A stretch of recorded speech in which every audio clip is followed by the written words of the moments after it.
expelled is just an attention-grabbing stunt. Is that possible? And if so, why would WikiLeaks upset the country hosting Assange by making this sort of false statement? I'm very glad to be here. Thanks very much. Well, first, we have to make something clear. Don't focus on Ecuador. Of course, I condemn, if this is true, what Ecuador is doing now. But never forget under what terrifying economic and political pressure Ecuador is at this moment.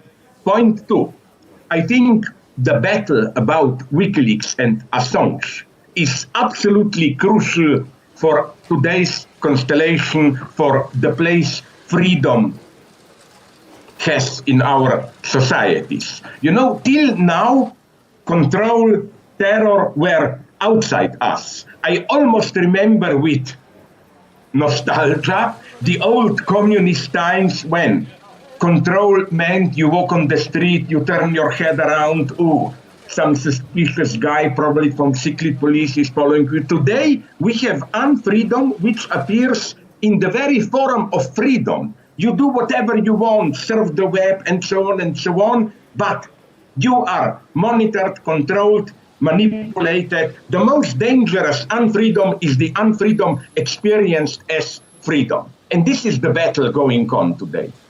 And here, WikiLeaks plays a crucial role. We often make fun of the Chinese. Yes, they have this patriotic standing and so on. But, okay, we should criticize this. But don't forget, we in the West are doing exactly the same, maybe in a slightly more subtle way. So yes, this is maybe the crucial struggle today. Who will control the WikiLeaks? And in this sense, since all our lives, even at their more material aspect, are regulated by digital space, who will control our lives?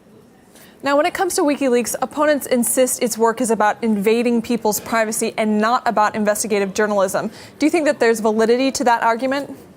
Well, of course, I cannot answer directly. I don't know the details, but knowing the entire history of WikiLeaks, I think this is simply incredible. We know the amount of how state agencies and private corporations connected with them, like Julian Assange himself wrote a wonderful book on Google. Well, he treats Google as a corporate private version of NSA, National Security Agency.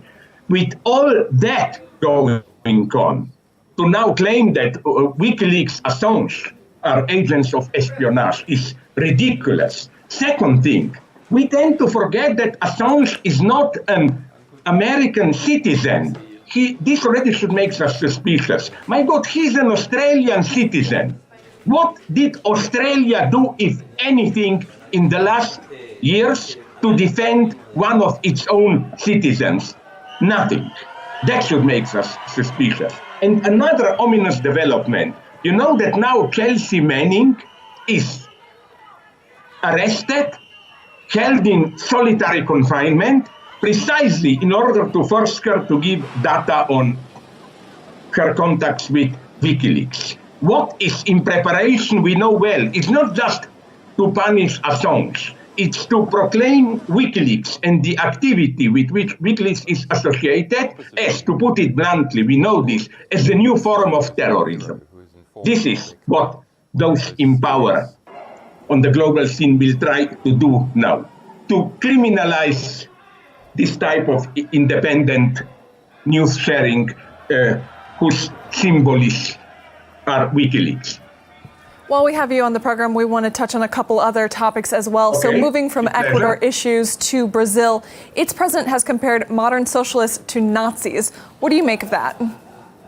Okay, it's an old, ridiculous thesis of the alternate right. I know he claimed that Holocaust was done by the left. This is so ridiculous, but it deserves some comment. First, you know, about this link repeated today by all liberals, this link between communism and anti-Semitism, or even radical left and anti-Semitism. Like Bernard-Henri Lévy likes to say, if anti-Semitism has a future, it will be left anti-Semitism.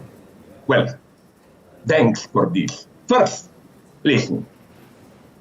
If whatever you think about Lenin and the first Soviet government, it was the only case in the history of a Christian nation when the governing body, Lenin's government, Politburo, was composed more or less the majority were Jews. So to talk about some kind of immanent anti-Semitism is ridiculous. Second point, when these new conservatives claim that basically Nazism is a version of socialism, as they say cynically, it just replaces class struggle with struggle between races. Okay, strictly condemning all the horrors of Stalinism. Nonetheless, one should add, this is not the same in Stalinism. That's why they had show trials, monster trials. You still were, it was all a fake, I know, but nonetheless, at least formally, condemned for what you did. There were concrete accusations. You had contacts with Trotsky, you were a British spy or whatever. The horror of Nazi anti-Semitism is that, and that's why there were no trials against Jews in Nazi Germany. You don't have to prove anything. You are directly guilty for what you are biologically, for being a Jew.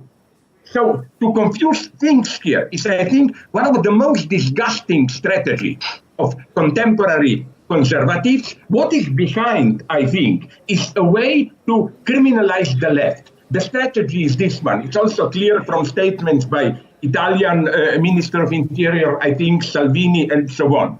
You sacrifice Nazism. You say, yeah, Hitler went too far, and so on. And then you try to redeem, to save other so-called softer versions of fascism, Franco, Salazar, and so Mussolini, claiming, okay, at the end, Salvini said this recently, Mussolini made a mistake when he went to war on Hitler's side, but it wasn't so bad, all of it, and so on. What is behind this is, again, an attempt to criminalize the modern left and to rewrite history in the sense of saving fascism. You talk about the criminalization of the left. It's also under fire from many other leaders, not least of which being President Trump, who's calling on all countries to, quote, resist socialism. Why do you think we're seeing this attack on the left right now?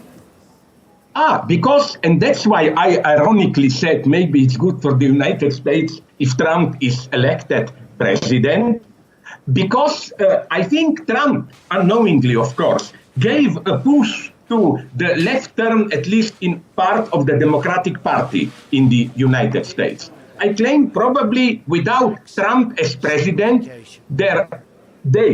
the so-called democratic socialists, Bernie Sanders, Alexandria Ocasio-Cortez, and so on, wouldn't be as strong as they are getting now.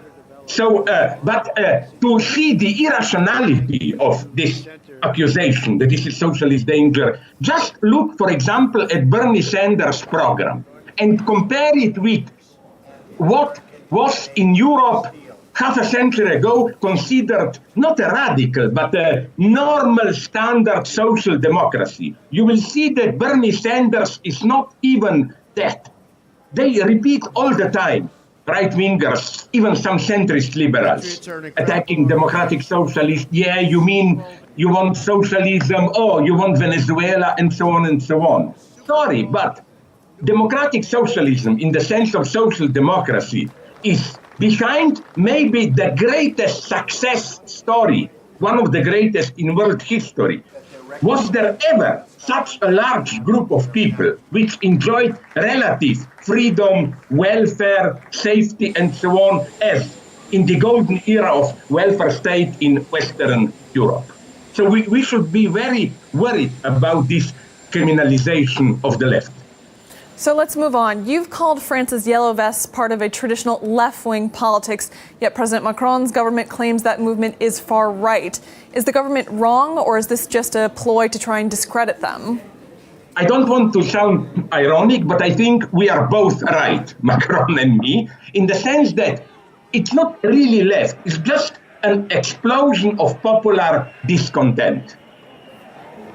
And this brings us to the tragedy in which we live today. Till now, you usually had a government running things more or less efficiently, technocracy, and then when people have enough, they explode.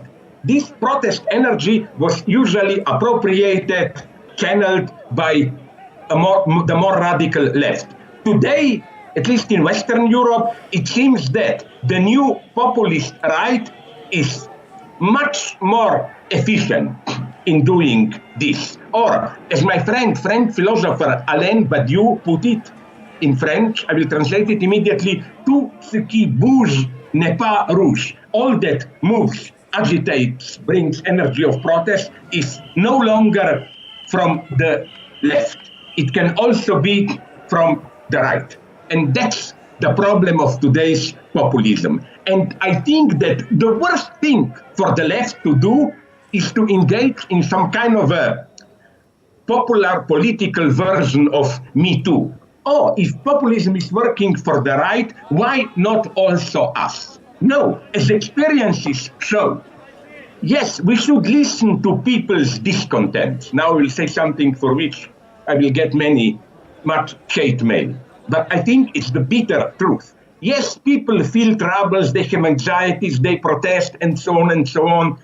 But I don't believe in some kind of ordinary people's deeper insight, wisdom, in the old Maoist style. Listen to the ordinary people, try to get what they want. No, you will not get a program from them. We intellectuals are needed more than ever. Okay, another point is that we also quite often do not know. But let's not fall into this trap of seeking for some ultimate wisdom in so-called ordinary people. Yes, they protest, but their protests are, how should I put it, free-floating, confused, contradictory, and it's totally open who will appropriate them.